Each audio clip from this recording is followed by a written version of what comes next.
Breaking.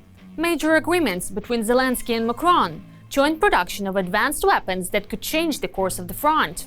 At the same time, Ukraine is pushing forward with its own developments. Fedorov made a stunning statement. Artificial intelligence may now play a key role in drone warfare.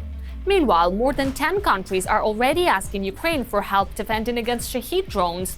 The expertise of Ukrainian specialists is becoming a shield for the world. Shock. An uninvited Hungarian delegation has become increasingly brazen. Orban's hysterical move has backfired. Tensions are rising. The world is holding its breath. Let's break down what's happening right now. Hello, this is Ukraine Today. Maria Farafonova here with the latest updates.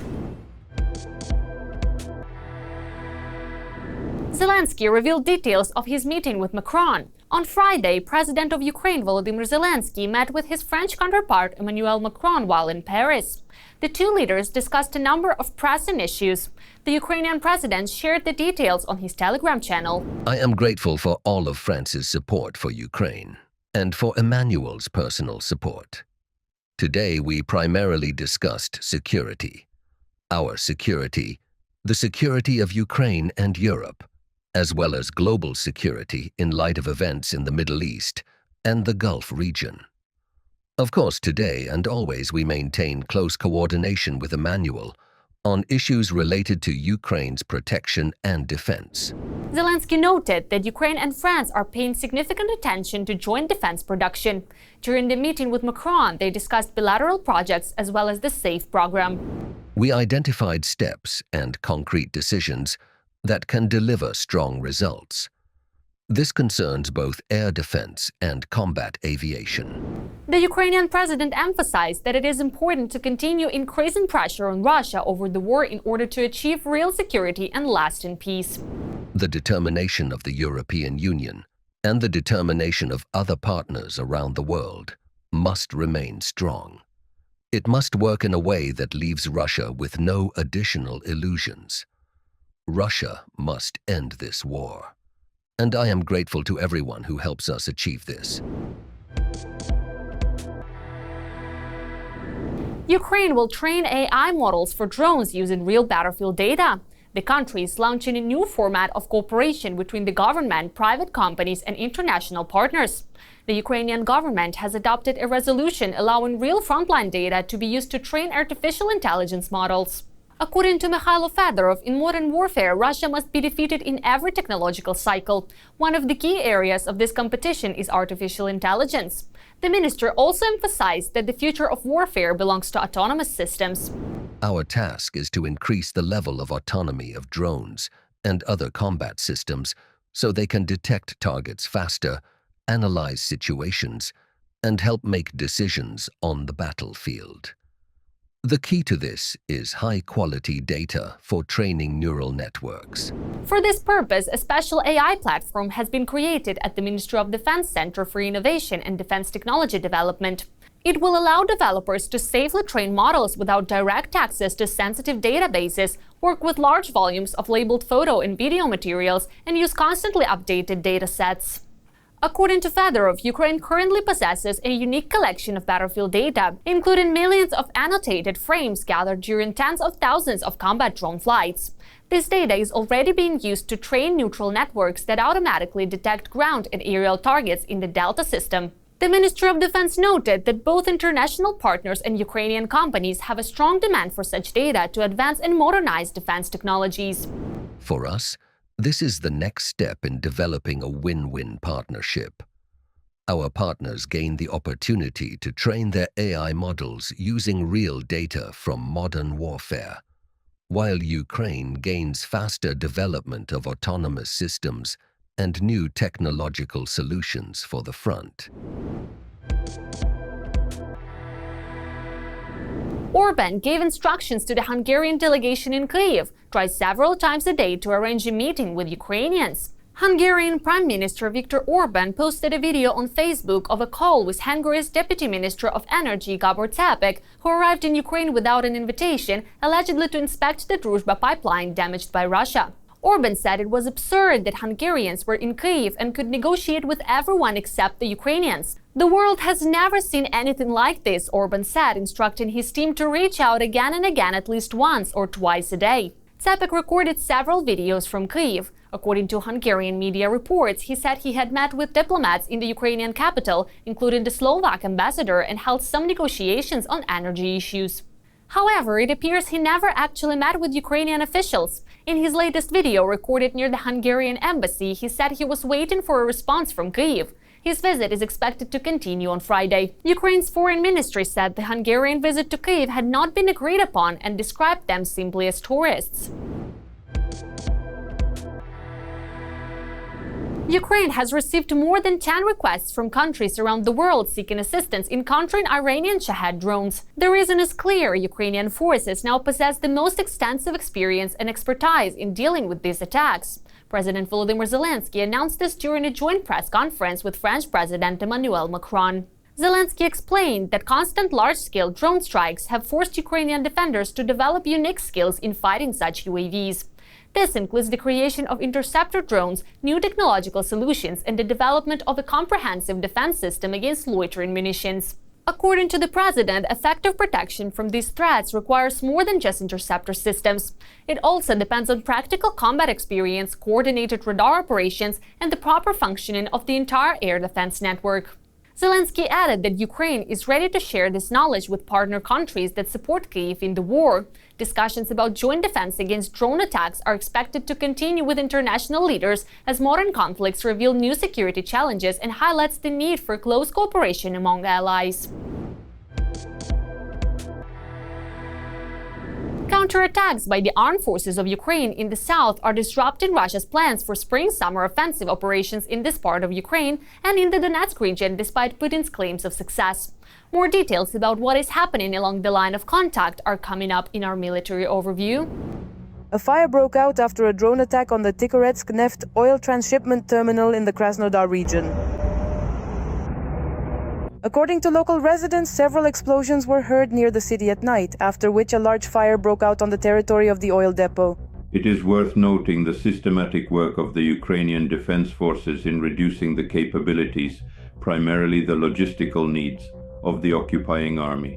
That is, systematic work is underway to hollow out the oil pumping stations and key storage facilities of the Russian Federation's oil refining complex, which reduces the ability to finance the active military operation of the Russian Federation in Ukraine. They funded it in a modern way, but in fact it's like in the 1940s. This is how ZWAR correspondents characterize the quality of the Russian army's communications at the front. Well, they stole another few billion there, yeah. Unfortunately, communication right now on the front line is provided by field telephones, wired communication models from almost the time of the Great Patriotic War. Tell me, what is a TAP? A TAP is like a telephone set? A telephone set. Basically, well, they were manufactured in the 1940s of the last century. These field phones, it's when a signalman walks along the front line with a reel, right, and lays it from one dugout, from one strong point to another. After Starlink was disconnected, the Russians have serious problems with situational awareness and accordingly horizontal communications. It should be noted that the Russian side admits the fact that the so-called import substitution, primarily providing Russian army units with modern communication equipment, has completely failed. In these frames, the Serebryansky forest and our warriors who are exterminating the occupiers there. At the moment, the main efforts of the occupiers are aimed precisely at eliminating the Ukrainian bridgehead in the Siversk and Donetsk area. Problems arose after the capture of Siversk and the establishment of control by the occupiers over the dominant heights. But despite this, Ukrainian units are conducting successful counterattacks to prevent the possibility of further advancement of the occupiers deep into Ukrainian territory. In the Oleksandrivka direction, the armed forces of Ukraine deoccupied about 430 square kilometers of territory, thereby thwarting Putin's plans to use the Dnipropetrovsk region as a bargaining chip in exchange for the Ukrainian-controlled territories of Donbass. For comparison, this is an area comparable to the area of most of Kyiv. It should be noted that, according to various estimates, about 9 settlements have been deoccupied. Not just 2 settlements remain under the full control of the occupiers. This is the result of the strike on the Kremny EL plant with Storm Shadow missiles. It is visible to the naked eye that a complete reconstruction is unavoidable, which confirms the decommissioning of the facility. Russians are in panic. Ukrainian weapons are tearing apart military facilities deep in the enemy's rear. Most importantly, when using its own missiles, Kyiv does not need permission from Washington, Paris, or London. More about the newest developments by Ukrainian weapons engineers and their valuable trophies coming up next. The Russian city of Tula, nearly 500 kilometers from the Ukrainian border, a coking plant is on fire. And what do we have here?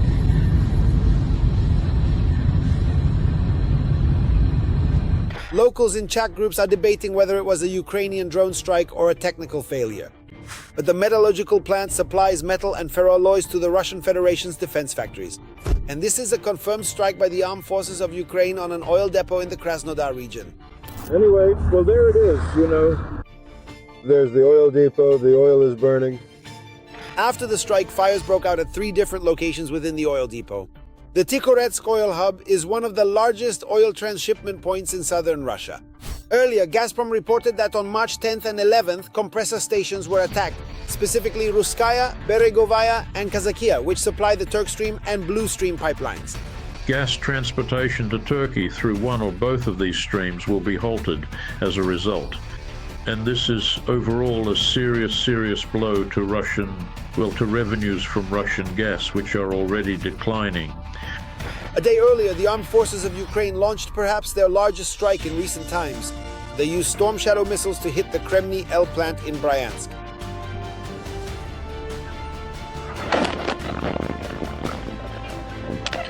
Oh my goodness.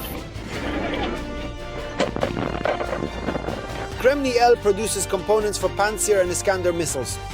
According to the armed forces of Ukraine, at least 5 missiles hit the plant itself. This was a unique attack on the Russian defense industry as the strikes were adjusted virtually in real time. This is the first known case where a strike on a strategic Russian defense enterprise was adjusted in real time using a UAV. High-ranking officials are therefore asking the fundamental question, where is the Russian air defense? Where is our air defense? Firstly, air defense systems have been sent and deployed in order to provide protection for Moscow, the Valdai residents, as well as the city of St. Petersburg. These are currently considered to be the primary and most important sites that are being protected by Russian forces at this time. Russian air defense systems, and naturally they are at the front. For the rest of vast Russia, there simply isn't enough air defense. Ukrainian missile and drone attacks are becoming increasingly frequent and effective. Besides Russia's lack of air defense to cover all strategic sites, Ukraine has significantly increased its own drone production. The main focus is on deep strikes, so-called attacks deep into the aggressor's territory. The FP-1 and FP-2 drones are actively involved in this, undergoing constant modernization virtually in real time. Already the FP-2 can strike at 200 kilometers and the FP-1 up to 1,000 kilometers.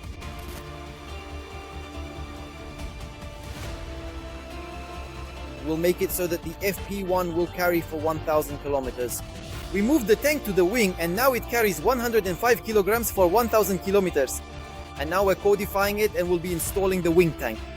This wing tank will allow for increased capacity in the FP-2, so there will be a reserve of up to 158 kilograms of ammunition.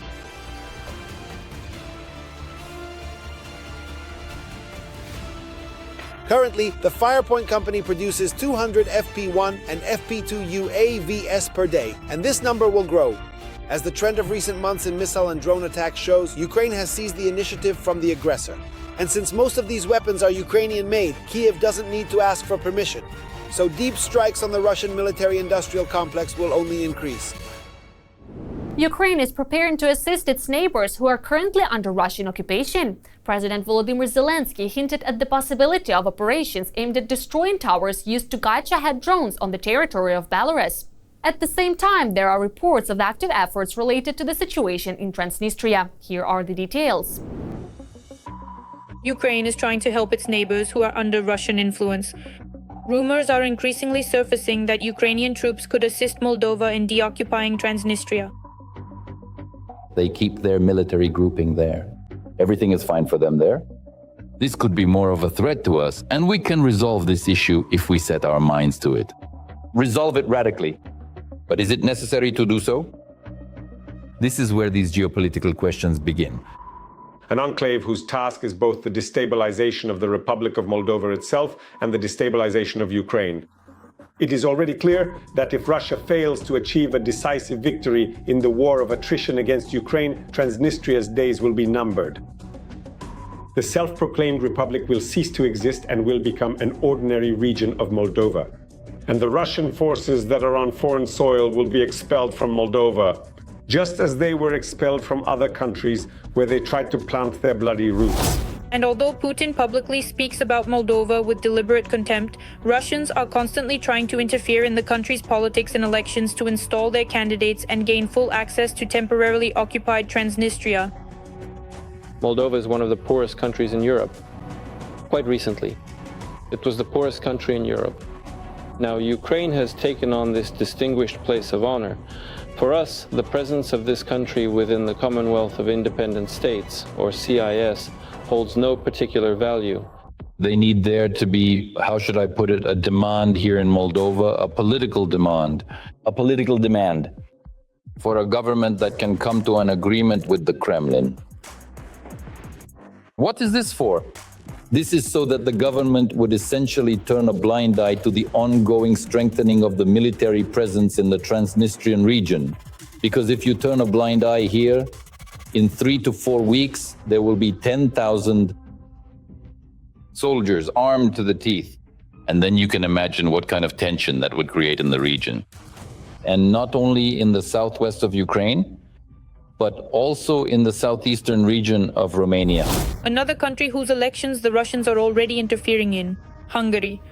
Russian political strategists are trying to promote the current Prime Minister Orban for re-election and are building the country's election campaign and policy on hatred towards Ukraine. We do not want the Ukrainians to drag us into their war. We do not want Hungarians to go and die for Ukraine. We do not want our farmers to go bankrupt. We do not want Europe to turn into their mafia nest. We don't want Hungarian money to be sent to Ukraine. Ukraine is pursuing a very blatant anti-Hungarian policy, and the Ukrainians expect Brussels and their Hungarian proxies to put enough pressure on Hungary to take a position that serves Ukraine's interests. Hungary provides 30 to 40% of Ukraine's electricity imports, and in this sector, the Hungarian government can create difficulties for Ukraine. The Ukrainians had better remember this when they're at various planning tables deciding whether or not to bomb the Druzhba oil pipeline. So let that be on their minds. President Zelensky has already threatened Orban to stop his sabotage because it's costing Ukrainian lives. Orban in turn made up a fake story about threats to his family. It's just that the Russians are killing us, and we're supposed to give oil to Orban because, poor thing, he can't win the election without it. We hope that this individual in the European Union won't block the 90 billion, or the first tranche of the 90 billion. And Ukrainian soldiers will have weapons, otherwise we'll give this person's address to our armed forces, to our boys. Let them call him and speak to him in their own language. The Ukrainians are already threatening my family, my children, and my grandchildren. Everyone is fine, but there's a limit to everything. At a time like this, my family gathers together. I ask them to take it seriously, but not to be afraid. Even though this isn't normal for our everyday lives, we'll figure out how to adapt to this. As we can see, Orban isn't particularly bothered by this.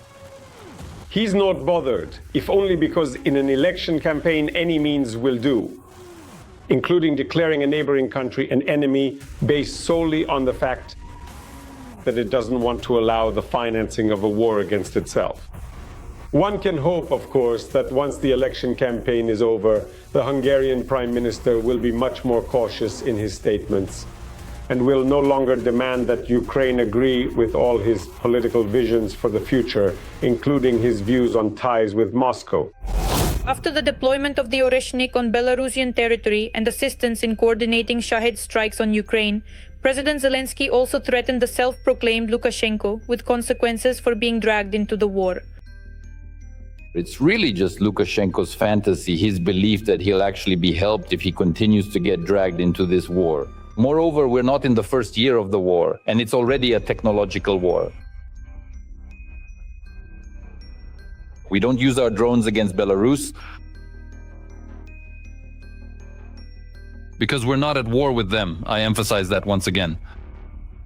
We're not in the first year of war, and we don't need to worry about manpower and our troops. We can manage many things right from the territory of Kyiv.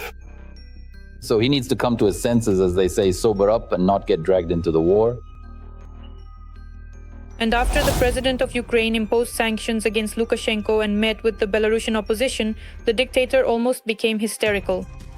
How can we push some garbage, through journalists or whoever, to the people that everything you see would be fine? But these sanctions, Ukraine is in our way.